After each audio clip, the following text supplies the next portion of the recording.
Quem é Lilith? O que sabemos a respeito da identidade de Lilith, do seu espectro de consciência? Você tem certeza que conhece tudo a respeito dela?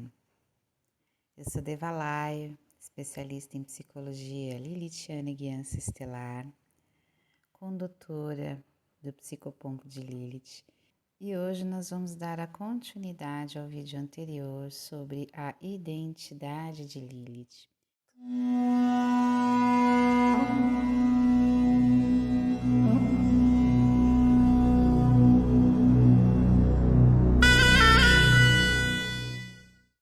Então, recapitulando, no vídeo anterior, nós trouxemos algumas reflexões responsáveis a respeito daquilo que nós achamos que sabemos de Lilith e que Lilith se comunica através de uma linguagem que é muito própria e muitas metáforas e muitos símbolos, aspectos simbólicos e sincronicidades começam a ocorrer quando nós entramos em contato com essa egrégora, com esse espectro de consciência, com esse arquétipo e com a própria Lilith, porque são coisas diferentes, né?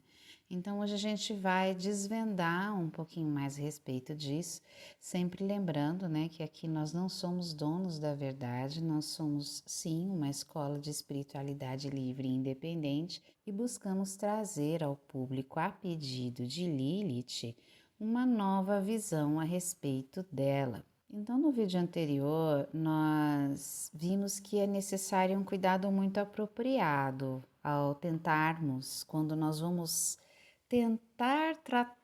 quando nós vamos tratar da inteireza de Lilith, porque ela não é uma coisa fixa, né? Ela está sempre aprendendo, ela se move, é uma energia, uma consciência, um ser que se move no tempo. As pessoas não são todas iguais, eles estão sempre aprendendo. Lilith também não é diferente, tá? Seres do porte consciencial de Lilith não são diferentes de nós neste sentido. Tudo no universo se desenvolve e aprende, até uma planta, até mesmo uma pedra. Então, a gente precisa ter uma postura mais neutra em relação a qualquer espécie de idolatria. É um pedido que Lilith traz para nós aqui nesse serviço do Psicopompo de Lilith, né? Tomar uma postura mais neutra em relação à idolatria, favoritismo, religiosismo, evitando sempre querer ter razão sobre um tema tão controverso quando se trata dela, né? E respeitando sempre a crença espiritual de cada um nesse terreno. Nós vamos hoje trazer aqui algumas visões a respeito dessas versões para os mitos de Lilith, principalmente essas versões cabalísticas, e depois nós vamos trazer algumas versões indianas, versões hinduístas. Então, no que se trata do subject, da palavra, o código Lilith, lá no livro chamado de Lilith a gente explica direitinho sobre isso, né? E em Lilith, Rainha da Lua, a gente abre ainda mais esse leque desse código Lilith.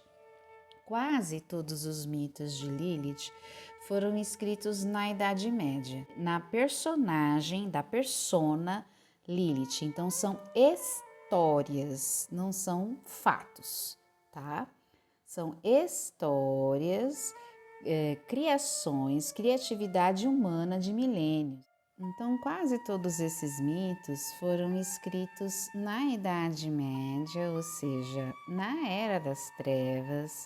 Portanto, são registros influenciados pelo pensamento litúrgico de orientação masculina e de acordo com as concepções folclóricas daquela época.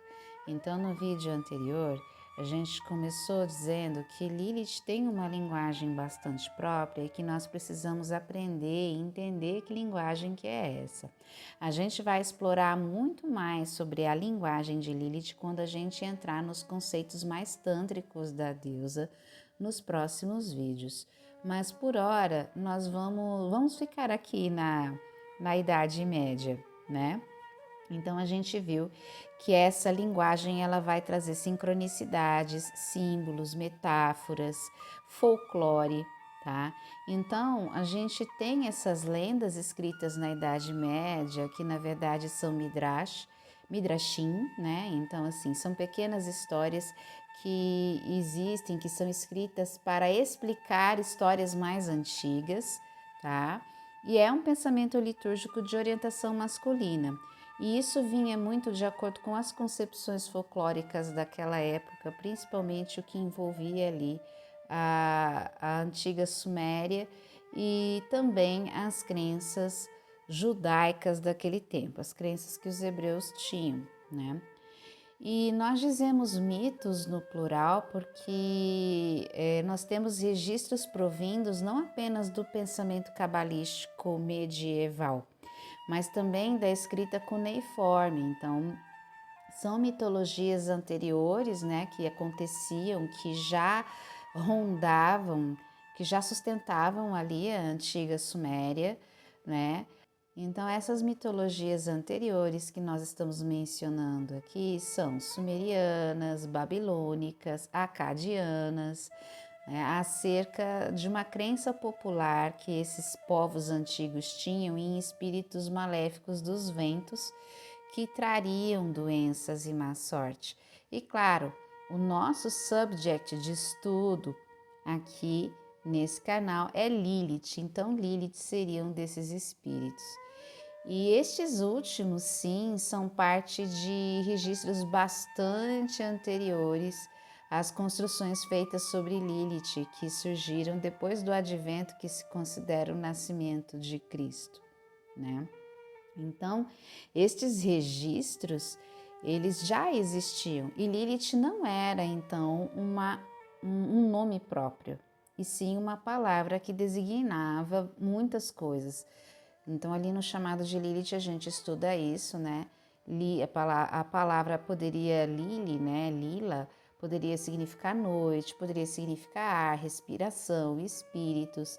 Então, as pessoas viviam menos, morriam muito por doenças, e isso daí normalmente recaía nas costas dos demônios, desses espíritos, desses daimons, né? Nós temos aqui a criação do contexto de histórias, não histórias. São histórias baseadas em fantasias e não em fatos. Normalmente, histórias criadas em cima de fantasias que têm a sua sustentação em sistemas de crenças de medo, medo da morte, medo da doença, medo do sofrimento. Então, naquele tempo, já existia isso, já existia culpa, dor, sofrimento, a mesma coisa que a humanidade tem agora, tá? Os fatos, então, estão ocultos nas entrelinhas destes contos de terror, desses pedaços de histórias mitológicas, ou seja, são mitologemas, são pequenos pedacinhos que complementam mitos, né? Mitologemas incompletos de Lilith, ok? E lógico que a lenda mais conhecida sobre Lilith é sem dúvida aquela que é contada no mito adâmico, nascido do alfabeto de Ben Sira, que descreve a criação. Então fala de Lilith e Adão. E nessa lenda, Lilith, que é descrita como a primeira esposa de Adão, ela usou o nome secreto do deus Yahweh, ou Yahvé, para fugir da opressão masculina.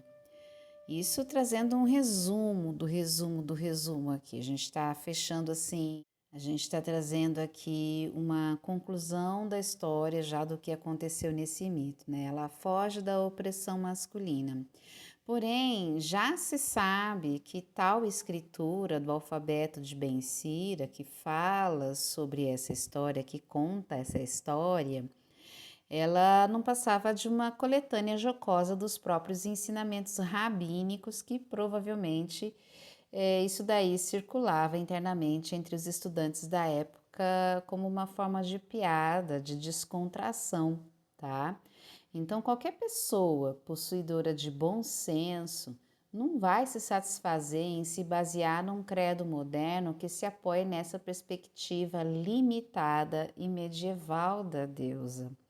Tanto que quando você conversa com outros aspectos dessa consciência, eles vão te informar que eles nunca estiveram ali, tá? E como que isso é possível? Se a história diz que ela esteve lá. Então, ali no chamado de Lilith, a gente discorre, né, que Adão e Eva não eram personagens individuais, e sim povos, ok? Eram povos, é tudo codificado. Então, Lilith, os nomes ali das personas representavam povos e raças, tá? Essa é uma das hipóteses.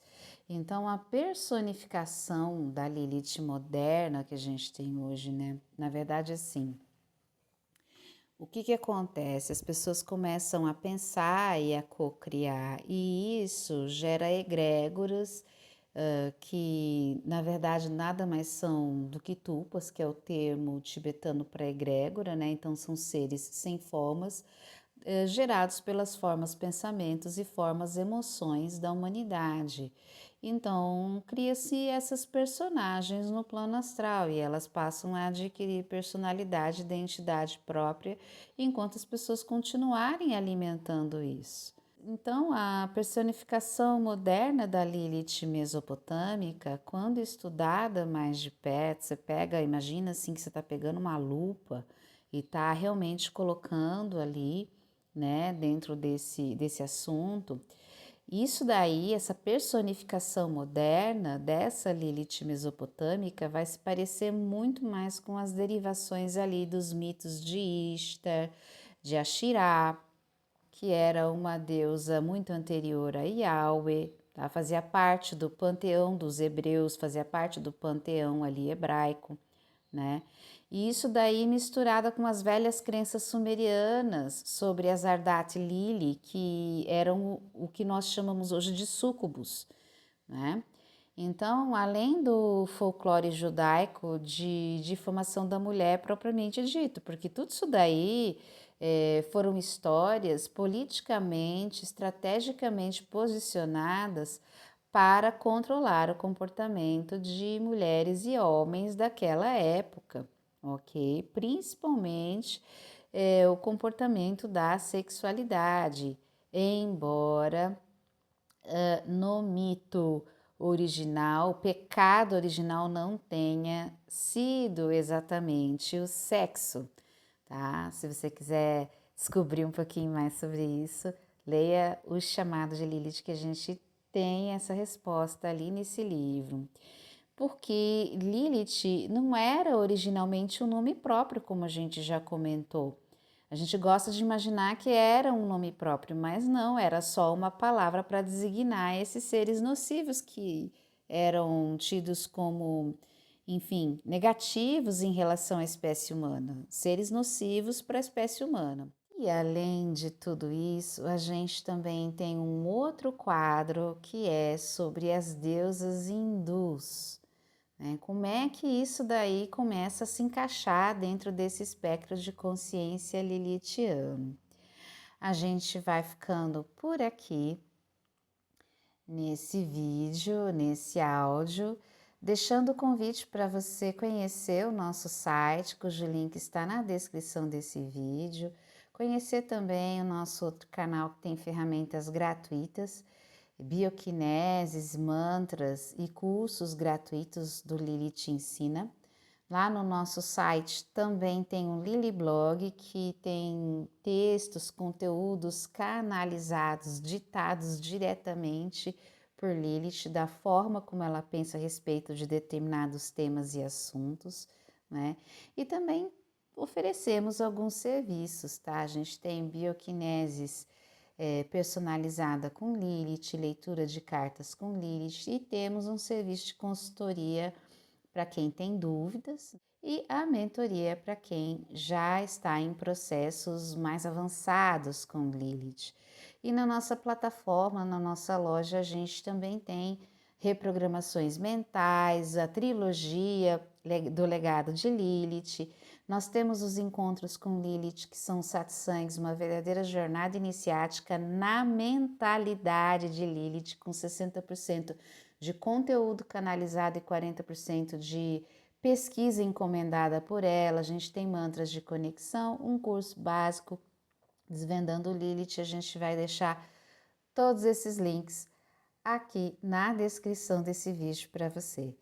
A gente vai ficando por aqui por hora e convidando você para assistir, ficar ligado, antenado aqui no nosso canal. Se não é inscrito, se inscreve para receber essas notificações de quando saírem novos vídeos. No próximo vídeo, então, a gente vai começar a adentrar os aspectos mais hinduístas de Lilith e como que isso se engendra dentro da egrégora lilithiana atual, dentro dessa personificação moderna dessa Lilith, ok? Até o próximo vídeo. Gratidão por ficar com a gente até aqui.